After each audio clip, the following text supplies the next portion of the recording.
El tema que estudiaremos hoy, titulado La misericordia que restaura, está basado en el pasaje bíblico del Evangelio de Juan, desde el capítulo 7, versículo 53, hasta el capítulo 8, versículo 11. Que en la mayoría de las versiones bíblicas este relato presenta la historia de una mujer acusada de haber sido sorprendida en un acto de adulterio conyugal, la cual, estando casada o comprometida, el texto no lo aclara, en matrimonio, mantuvo relaciones ilícitas con otro hombre. El propósito de nuestro estudio es ofrecer una nueva perspectiva sobre este pasaje, que es ampliamente conocido y también predicado en las iglesias evangélicas. Aquí nos proponemos profundizar en tres dimensiones fundamentales que nos permitirán comprender mejor la riqueza, el alcance y la enseñanza que contiene este episodio, no solo para la vida personal, sino también para la familia y la iglesia. En primer lugar, veremos la historia de su inclusión en el canon bíblico, considerando la crítica textual, la tradición oral y la transmisión manuscrita. En segundo término, la situación jurídica y territorial de Israel en la época del relato, que está marcada por la tensión entre la ley mosaica y la autoridad imperial romana. Y por último, los argumentos utilizados por Jesús, que no solo preservaron la vida de la acusada, sino que también invitan a la reflexión de los acusadores y salvaguardan la paz social, evitando conflicto abierto entre las autoridades imperiales con los doctores de la ley, que podía traer serias consecuencias para el pueblo. Definido este marco, comenzamos con la lectura del texto Juan capítulo 7, versículo 53, hasta el capítulo 8, verso 11, que dice así: Cada uno se fue a su casa, y Jesús se fue al monte de los olivos, y por la mañana volvió al templo, y todo el pueblo vino a él, y sentado él les enseñaba.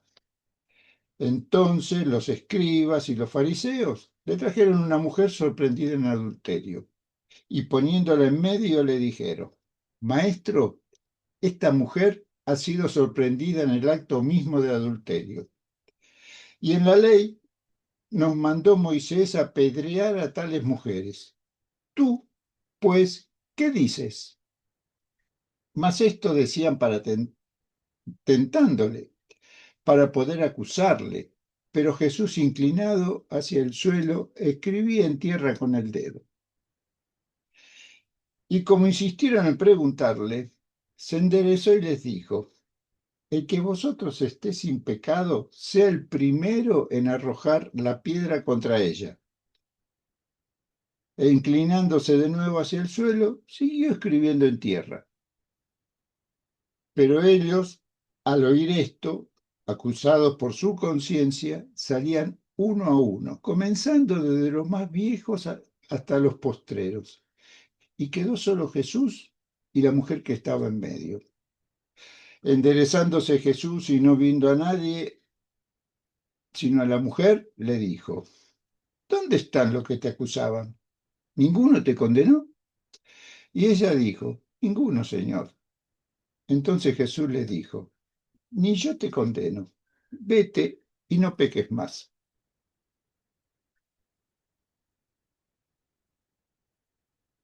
El pasaje de la mujer sorprendida en adulterio que hemos leído constituye uno de los episodios más debatidos y fascinantes dentro de la crítica textual del Nuevo Testamento.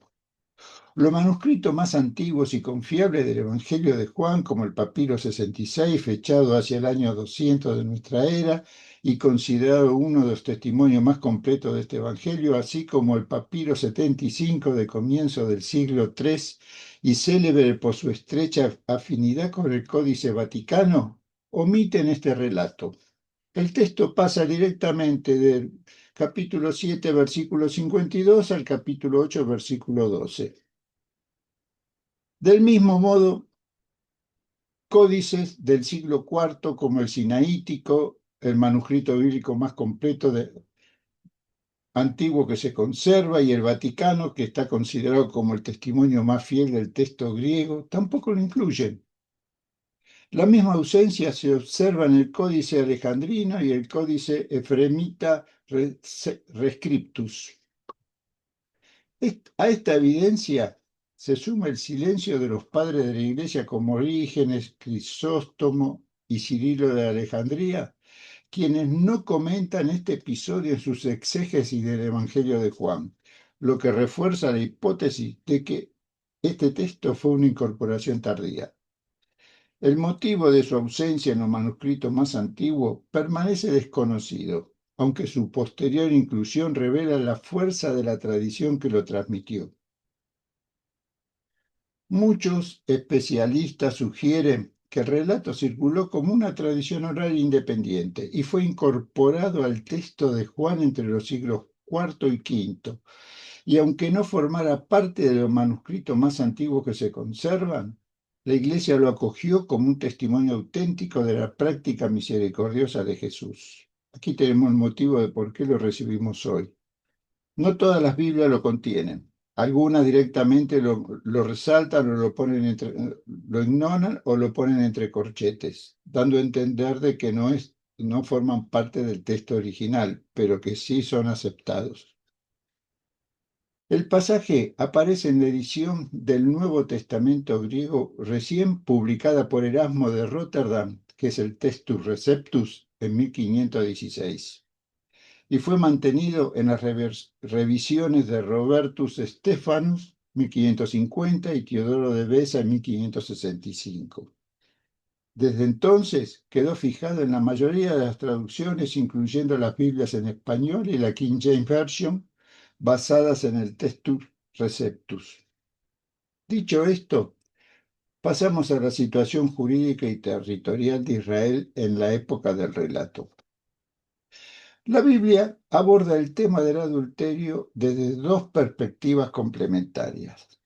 Por un lado, la justicia legal, especialmente desarrollada en el Antiguo Testamento, y por otro, la misericordia restauradora puesta de relieve en la enseñanza y acción de Jesús en el Nuevo Testamento, a la cual hablaremos más adelante. Para comenzar, es necesario comprender la ley en el Antiguo Testamento. El adulterio no se consideraba únicamente una falta moral, sino que era un delito grave, porque también afectaba el derecho civil, era un delito civil y religioso de gran gravedad, pues quebrantaba el pacto familiar y en especial un mandamiento, y con ello el orden social establecido. En la legislación hebrea, el elemento decisivo para tipificar el adulterio era la condición de la mujer, no la del hombre, lo que refleja la estructura patriarcal de aquella sociedad y la manera en que se protegía la integridad del vínculo matrimonial. En la Torá, la traducción literal del hebreo del séptimo mandamiento, que nosotros está en Éxodo capítulo 20, versículo 14, dice claramente: no adulterarás. Orden clara que no admite justificación alguna y que se vuelve a repetir en Deuteronomio capítulo 5, versículo 18. Levítico le da sentido a este mandamiento. Incluye a las casadas y también a las comprometidas en matrimonio, dando a conocer el motivo por el cual fue dado. Así lo dice en el capítulo 18, verso 20. No tendrás acto carnal con la mujer de tu prójimo, contaminándote con ella. Y también alerta sobre la consecuencia de ignorar este mandamiento, ya que violarlo implicará la muerte tanto del hombre como la mujer. En el versículo 10 del capítulo 20 dice así: si un hombre adultera con la mujer de otro, y lo vuelve a repetir, si adultera con la mujer de su prójimo, el adúltero y la adúltera serán muertos irremisiblemente. Deuteronomio, quinto y último libro de la Torá Pentateuco en nuestra Biblia, sintetiza el juicio y castigo por la desobediencia. Así lo dice en el capítulo 22, verso 22. Si alguno fuere sorprendido acostado con una mujer casada con marido, ambos morirán. El hombre que se acostó con la mujer y también la mujer. Así extirparás el mal de Israel. Acotación al margen, casada con marido implica ya formalizado el matrimonio definitivo o el compromiso de llevar adelante el matrimonio. En ambos casos se consideraba marido y a la mujer casada. Para juzgar y condenar, el juez y o el tribunal debería actuar con justicia, según menciona Levítico capítulo 19, verso 15. Esto es la ley fundamental para juzgar que tenemos en el Antiguo Testamento. No harás injusticia en el juicio, con rectitud juzgarás a tu prójimo. Para lo cual requiere que hubiera por lo menos dos testigos, como lo afirma Deuteronomio. Por declaración de dos o tres testigos será condenado a muerte el que deba morir. No podrá ser muerto por boca de un solo testigo. Capítulo 17, verso 6. Y en el capítulo 19, verso 15, repite, en cualquier caso de pecado, culpa o delito que se haya cometido, ya no solamente el adulterio, el testimonio de uno solo no bastará contra nadie. Solo por deposición de dos o tres testigos se podrá fallar una causa. Ahora nos posicionamos en el Israel del siglo I, en el momento del contexto del relato, aproximadamente hacia el año 30. Estando bajo dominación romana, la facultad de dictar una condena de muerte correspondía exclusivamente al delegado imperial, que en Judea esa autoridad recaía en Poncio Pilato. Acotación al margen, aquí podemos entender por qué Jesús, camino a la cruz, fue primero juzgado por el Sanedrín y luego la condena la puso Poncio Pilato, porque Israel no podía condenar a muerte, le había quitado ese derecho el Imperio Romano.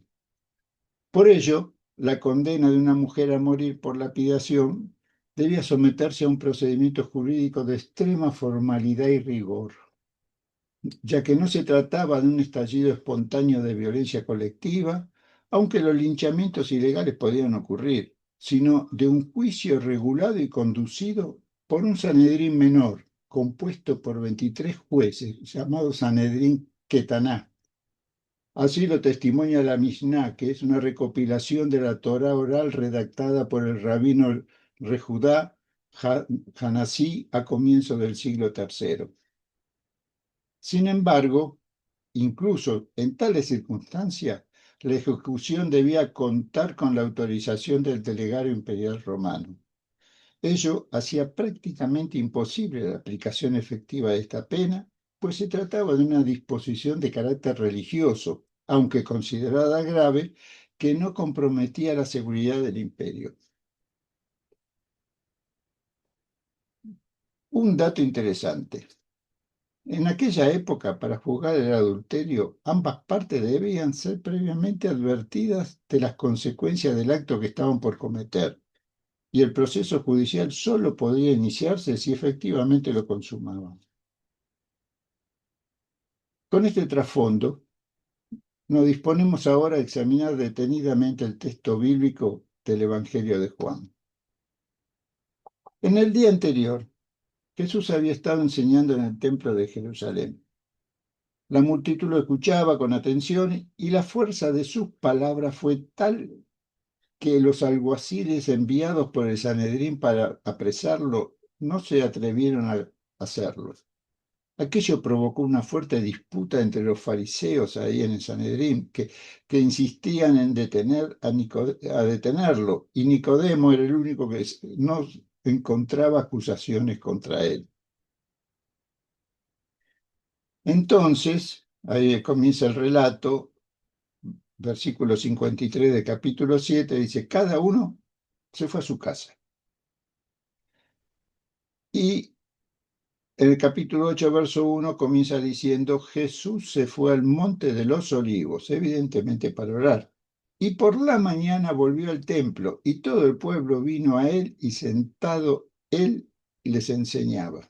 Los primeros dos versículos del capítulo 8. De manera inesperada, los escribas y los fariseos le trajeron una mujer sorprendida en adulterio, y poniéndola en medio le dijeron, Maestro, esta mujer ha sido sorprendida en un acto mismo de adulterio.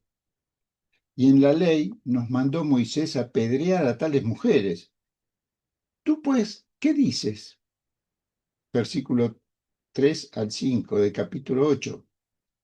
El relato sugiere que un Sanedrín menor ya habría emitido sentencia condenatoria contra la mujer. Por ello, la pregunta dirigida a Jesús no buscaba que ratificara la condena, facultad que correspondía únicamente al delegado imperial romano, sino que pretendía ponerlo en una situación comprometedora. Así lo explica Juan en el versículo siguiente, la primera parte del versículo 6. Mas esto decía tentándole para poder acusarle, con el propósito de atraparlo en una respuesta que lo expusiera ante las autoridades judías o romanas. El dilema en que pensaban meter a Jesús era el siguiente. Si decía que la mujer tenía que ser apedreada, habría dos consecuencias. La primera, que Jesús perdería su reputación de piadoso y ya nunca más se le llamaría amigo de pecadores. Pero la segunda, la más importante, es que entraría en conflicto con la ley romana que prohibía a los judíos dictar y ejecutar sentencia de muerte. Y así lo podían acusar ante los romanos por usurpar atribuciones reservadas al emperador y sus delegados, delito que sería castigado con la crucifixión, muerte. La otra posibilidad era que si decía que había que perdonar a la mujer como es piadoso y misericordioso, diría inmediatamente que Jesús enseñaba a quebrantar la ley de Moisés y que estaba condenando y hasta fomentando el adulterio, porque no lo juzgaba, lo perdonaba. Entonces lo podían apresar, juzgar y condenar las mismas autoridades judías. No lo podían matar, pero lo sacaban, como diríamos hoy, de circulación. Pero había una tercera posibilidad que ellos tal vez no la habían contemplado, y era que Jesús mismo podía haberlos acusado a ellos de transgredir la ley de Moisés, invalidando el juicio por haber excluido al hombre, haciendo caso omiso del principio de imparcialidad establecido en Levítico 19:15. Si hubiera actuado así, quedaba expuesta a la falta de integridad personal de los jueces para emitir juicio justo y les acarrearía desprestigio social. Jesús, en su misericordia, no los estaba exponiendo públicamente. Y ahora sí entramos a la misericordia restauradora.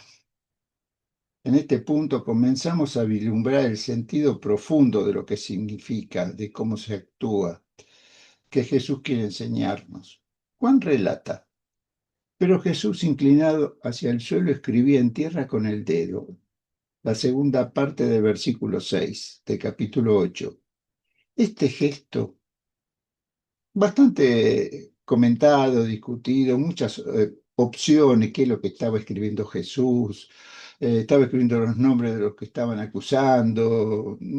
Mire, en realidad tiene un fundamento bíblico. Este gesto encierra una verdad espiritual que recuerda las palabras del profeta Jeremías cuando dice al pueblo, los que te abandonan serán avergonzados y sus nombres estarán escritos en el polvo porque abandonaron al Señor. Jeremías capítulo 17, verso 13.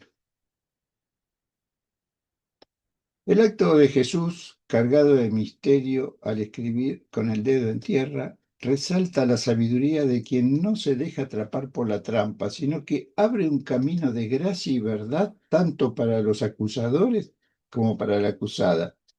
De esta manera de actuar y hablar ofrece a los acusadores la oportunidad de reflexionar sobre sus propios actos inmorales, evitándoles que sean públicamente avergonzados, porque como representantes de la ley en realidad viven de espalda a ella. En este primer llamado a la reflexión, ellos no se dieron por aludir, directamente lo desoyeron. Y como insistieron, dice el texto en el capítulo, versículos 7 y 8, y como insistieron en preguntarle, Jesús, reinterpretando la ley de Levítico 19:15, se enderezó y les dijo: el que de vosotros esté sin pecado, sea el primero en arrojar la piedra contra ella. E inclinándose de nuevo hacia el suelo, siguió escribiendo en tierra.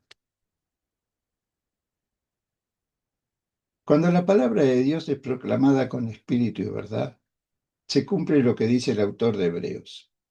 La palabra de Dios es viva y eficaz, más cortante que toda espada de dos filos, y penetra hasta dividir el alma y el espíritu, y hasta las coyunturas y los tuétanos, y es capaz de discernir los pensamientos y las intenciones del corazón. Capítulo 4, versículo 12.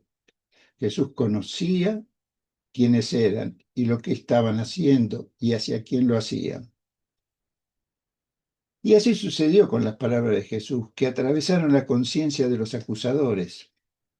Versículo 9 de capítulo 8 dice: ellos, al oír esto, acusados por su conciencia, salían uno a uno, comenzando desde los más viejos hasta los postreros, y quedaron solo Jesús y la mujer que estaba en medio. Ahora, enderezándose Jesús y no viendo a nadie, sino a la mujer, le dijo: mujer, ¿dónde están los que te acusaban? ¿Ninguno te condenó? Y ella dijo: ninguno, Señor. Entonces Jesús le dijo: ni yo te condeno. Vete y no peques más. Versículo 18. Y aquí termina el relato. La intervención de Jesús abrió un horizonte nuevo. Tanto la mujer como sus acusadores recibieron la oportunidad de recapacitar y reorientar sus vidas bajo la luz de la justicia y la santidad. Sin embargo, para los fariseos y saduceos no debió haber sido sencillo cargar con la conciencia de haber juzgado con injusticia y tentar a Jesús y cometer una falta que lo pueda condenar. La verdad revelada por Cristo lo dejó expuesto ante su propia dureza de corazón y malas intenciones, las cuales, como verán si siguen leyendo el texto bíblico, lo llevaron a la cruz.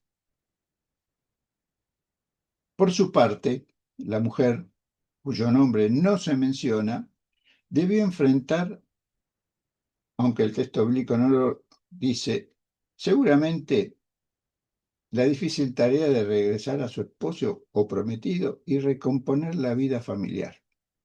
Esto pasa cuando hay un acto de infidelidad. La decisión quedaba, en este caso, condicionada al sentir del cónyuge, quien era el ofendido, que conforme a la ley, él podía optar ahora por un divorcio público, con la consiguiente pérdida de las dotes de la mujer y el desprestigio social hacia ella. Solo si ambos estaban dispuestos, sobre la base del amor mutuo, podían emprender un proceso lento de sanidad interior que les permitiera restaurar su relación conyugal. Te requería mucho amor, mucho esfuerzo, mucha paciencia, comprensión mutua, para que no se vuelvan a repetir estas situaciones. Pero Jesús estaba dando esta oportunidad. Jesús está dando la oportunidad a las familias de hoy que están pasando por situaciones parecidas. Solo hay que escucharlo, hay que ir a él, hay que entenderlo. Estas son las posibles consecuencias de dejarse arrastrar por los deseos carnales que combaten contra el alma. Destruyen el hogar, hieren profundamente a quienes los practican y dejan cicatrices que los marcan de por vida.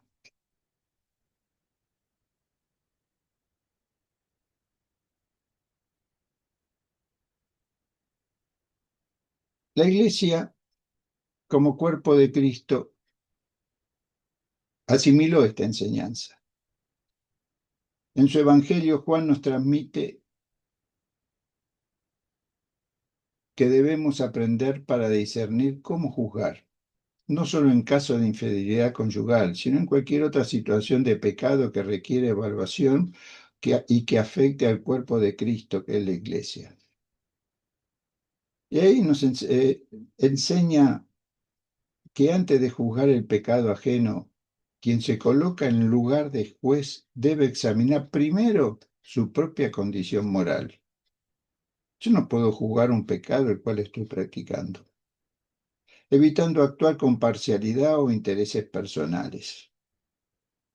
Jesús, frente al caso de la mujer sorprendida en adulterio, ustedes vieron que no emitió opinión sobre su pecado, porque el juicio ya estaba contaminado por la hipocresía e injusticia.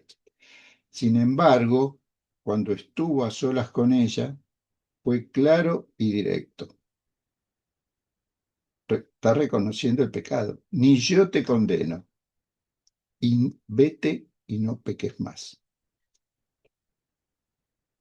En Mateo, capítulo 18, versículo 15 al 17, Jesús claramente sienta las bases para llamar a la reflexión a toda persona considerada hermano o hermana que haya incurrido en pecado, reinterpretando la ley de Moisés sobre la base del amor y la misericordia. Así lo dijo: si tu hermano peca contra ti, ve y repréndele, estando tú y él solo. Si te oyere, has ganado a tu hermano. Mas si no te oyere, toma aún contigo uno o dos, para que en boca de dos o tres testigos conste toda palabra. Si no los oyere a ellos, dilo a la iglesia. Y si no oyere a la iglesia, ponle por gentil y publicano. Sobre esta base, el apóstol Pablo enseña a la Iglesia cómo juzgar con autoridad tanto el adulterio como otros pecados para mantener la santidad del cuerpo de Cristo. A los Gálatas les instruye sobre la actitud correcta al corregir una falta. Hermanos, si alguno es sorprendido en alguna falta, ustedes, que son espirituales, restáurenlo con espíritu de mansedumbre. Piensa en ti primero, no seas que también tú seas tentado. Y en el caso extremo de no aceptar corrección, les dice a la iglesia de Corinto: no se junten con los que se dicen hermanos, pero son inmorales sexuales. Y aquí incluye avaros, idólatras, insolentes, borrachos y ladrones. Con esta gente ni siquiera coman juntos. ¿Con qué derecho podría yo juzgar a los de afuera si ustedes como iglesia, no juzgan a los de adentro? A los de afuera ya Dios los juzgará. Así que saquen de entre ustedes a ese perverso. Estaba hablando en un caso concreto de infidelidad, de un hombre que estaba teniendo relaciones con la mujer de un hermano. Finalizamos este estudio resumiendo los 4 principios a tener en cuenta cuando debemos juzgar. Primero, no juzgar por apariencia, ni por afinidad, sin prueba suficiente que incluyan al menos 2 testigos idóneos. Segundo, aplicar el juicio con equidad, tanto para el hombre como para la mujer en caso de infidelidad. Tercero, emitir juicio con humildad, reconociendo la fragilidad humana y recordando las palabras de Jesús en el Sermón del Monte, Mateo 7:2. Con el juicio con que ustedes juzgan serán juzgados, y con la medida con que miden serán medidos. Y cuarto, buscar siempre la restauración del pecador, no solo su castigo, siguiendo así la enseñanza que Jesús nos dejó, Mateo 9, 13. Vayan y aprendan lo que significa. Misericordia quiero y no sacrificio, porque no he venido a llamar a los justos, sino a los pecadores al arrepentimiento.